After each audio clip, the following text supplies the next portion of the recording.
Hello folks, this is Ariel at Fy Nyth. I'm adding another video to give people some answers to questions I've been asked about who I am, where I live, what I live in, and how I got here. I am Ariel.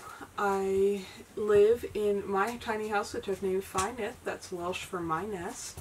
I don't speak Welsh. I may be pronouncing that inaccurately. If somebody actually speaks Welsh, you are welcome to correct my pronunciation. My house is a tiny house on wheels. It is built exactly like a stick-built house, except the foundation is a trailer. It's a 24-foot long trailer. The outside dimensions on the sides are 8 foot 6 inches. That's the outside of the wheel wells and the eaves. So the inside walls are narrower than that. It's about 170 square feet inside if you do not count the loft. I do have a sleeping loft. My house is physically located currently in the mountains of northern Wyoming, a pretty snowy climate. You can probably see out the window behind me in the video. It is a snow/rain mix today, coming down on top of the over 400 inches of snow we've already had this winter. I live in a beautiful mountain area. I live in a cold climate. My house is all off the grid, as in not physically connected to anything else. I have other videos about my systems for how all of that works. But a little background about me. I grew up in Pennsylvania, in dairy farm country. My parents did not farm. My father's a computer programmer. My mother was a full-time stay-at-home mom and teacher because I'm the oldest of 7 siblings, and I and all of my siblings were homeschooled the whole way through high school. We did, however, have a little farmette. We always had some livestock, a big garden. We did produce a lot of our own food.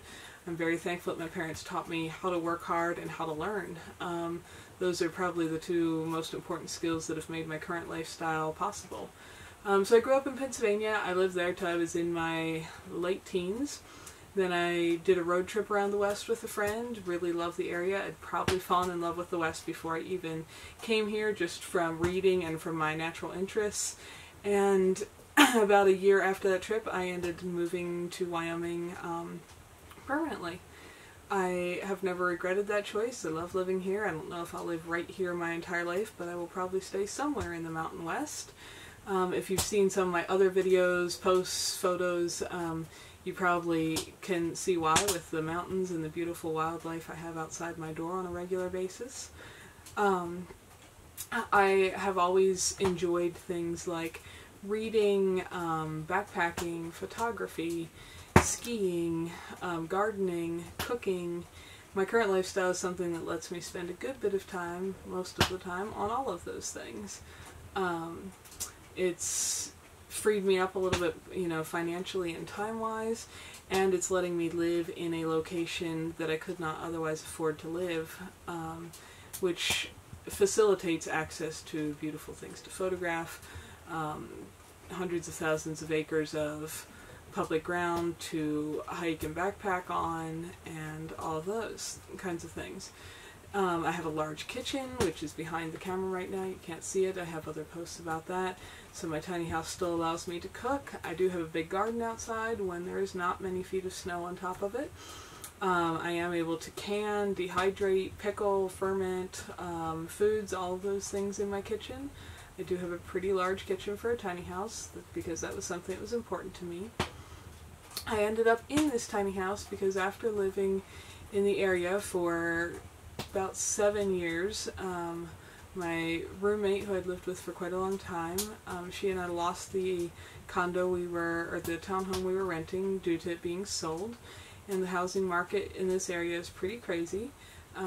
You can get on the wait list for an affordable house, and if you eventually qualify and get your name picked, you can get one for about $500,000. And if you look in the paper right now here, there's a single family home on a small lot in town advertised as the best value in town.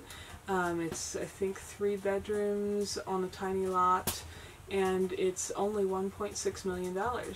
About the time I moved into my tiny house here, a little condo with no ground attached to it was sold just up the road from me for $800,000. And that will give you some idea of why I'm in a tiny house and why I will never buy anything in this area. And that's okay. But I do not live on my own ground. That's something people also ask about. This is a property owned by a friend. I work for them and do some maintenance, help their caretaker, and do some cooking for them in exchange for being able to park here. And currently, and so far, it seems to be a setup that's working well for both of us. I don't know if I'll be able to always be here, but as long as I am, I'm really enjoying it. This house is off-grid. As I said, I've got multiple other posts about that, but you can probably hear the fire crackling in the wood stove, even though it's not pictured in the camera. I suspect it's picking up some of that noise. My house is warm and comfy and cozy, though it's very damp and cold outside right now. People ask about, do I get claustrophobic here? No, some people would. If you think you are interested in a tiny house, I do highly recommend trying out living in a small space, even if it's only for a few days. I have always enjoyed minimalism. I'm probably half a minimalist and half a prepper. I kind of like to have everything I think I might need, but I don't like collecting stuff I'm not going to need. I've comfortably lived out of a 20-pound backpack for weeks on ends. I've comfortably shared a tiny ultralight tent with a second person for weeks. I've comfortably lived out of a car for weeks, or a van, other vehicles like that. So this is super spacious, super comfortable. I don't have any issues at all with that, but some people would. So please, if you're interested in the tiny house idea, I do recommend checking it out and seeing if you would actually be comfortable with that. But I am, which helps suit me toward tiny house life. People ask me how did I downsize to fit in a tiny house. I didn't really. I did get rid of some large furniture items I owned, but other than that, I pretty much kept all of the things that were important to me. But I was aided in that by already not liking clutter and stuff, so I didn't have that many things. I've kept all my backpacking gear. Some of it lives in my van full time. I've kept all of my kitchen items because I do cook a lot and I do have a big kitchen. I've kept some books because those are important to me, photos, some houseplants. But in general, that's pretty much the stuff I have. People ask about clothing. I didn't downsize clothing. There's a coat rack over here right now with snow pants, ski pants, multiple jackets and such, but I've never been a clothing collector. I already had probably compared to a lot of women, especially a relatively minimal wardrobe, so I kept all of it. And so I think some of those other interests and tendencies of mine made it very easy for me to move into a tiny house. Probably not necessarily true for everyone.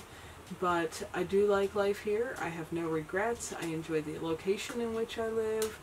I enjoy the space in which I live. It's very comfortable, very homey.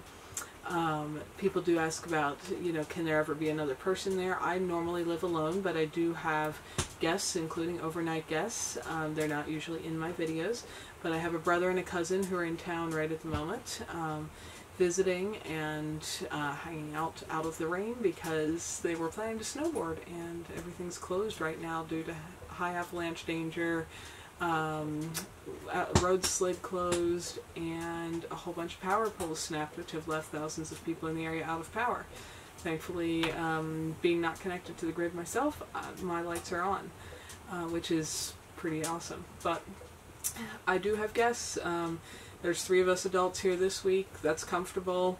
I will be also thankful when they leave again to have a little more space with no buddy's luggage under the couch and extra clothing around and so on. So it is a little more complicated with extra people here, but it's certainly possible to still host guests, including friends who stay overnight. That's something people ask me about.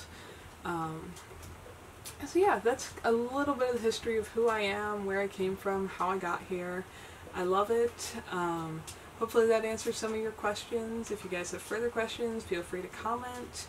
Watch my other videos, subscribe to my channel, check out my blog, and let me know what else you'd like to know more info about. Hope you folks are all enjoying your winter day wherever you are. Thank you.